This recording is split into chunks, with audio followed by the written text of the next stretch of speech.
نیند انسانی زندگی کا ایک لازمی جز ہے جو جسمانی اور ذہنی صحت کے لیے نہایت ضروری ہے۔ اسلام ایک مکمل ضابطہ حیات فراہم کرتا ہے اور ہر پہلو پر رہنمائی کرتا ہے، جس میں نیند کے اصول، اس کے فوائد اور اس کی زیادتی یا کمی کے نقصانات بھی شامل ہیں۔ قرآن و حدیث میں نیند کا تذکرہ کئی مقامات پر کیا گیا ہے جو اس کی اہمیت کو واضح کرتا ہے۔ قرآن کریم میں اللہ تعالیٰ فرماتے ہیں، اور ہم نے تمہاری نیند کو آرام کا ذریعہ بنایا۔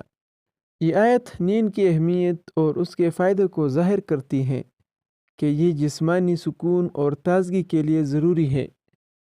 نبی کریم صلی اللہ علیہ وسلم نے ارشاد فرمایا، اے اللہ میری امت کے لیے ان کے صبح کے وقت میں برکت ڈال دے۔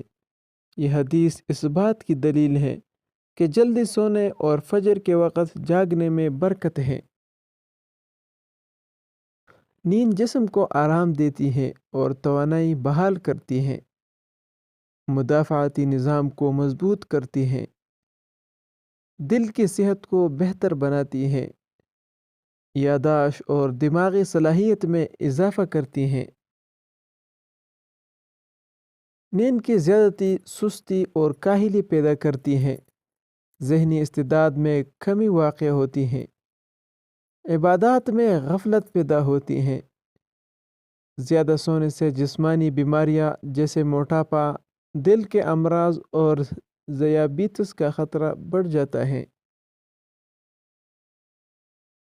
نیند کی کمی سے ذہنی دباؤ اور بے چینی پیدا ہوتی ہے، یادداشت کمزور ہو جاتی ہے، دل کے امراض اور ہائی بلڈ پریشر کا خطرہ بڑھ جاتا ہے، فجر کی نماز قضا ہونے کا اندیشہ رہتا ہے۔ اسلام نے نیند کے متعلق جو اصول وضع کیے ہیں وہ انسان کی جسمانی، ذہنی اور روحانی صحت کے لیے نہایت مفید ہے۔ نیند کو اللہ کی نعمت سمجھتے ہوئے اس کا شکر ادا کرنا چاہیے اور اس کا صحیح استعمال کرنا چاہیے۔ اللہ تعالی ہمیں آپ صلی اللہ علیہ وسلم کی سنتوں پر عمل کرنے کی توفیق عطا فرمائے۔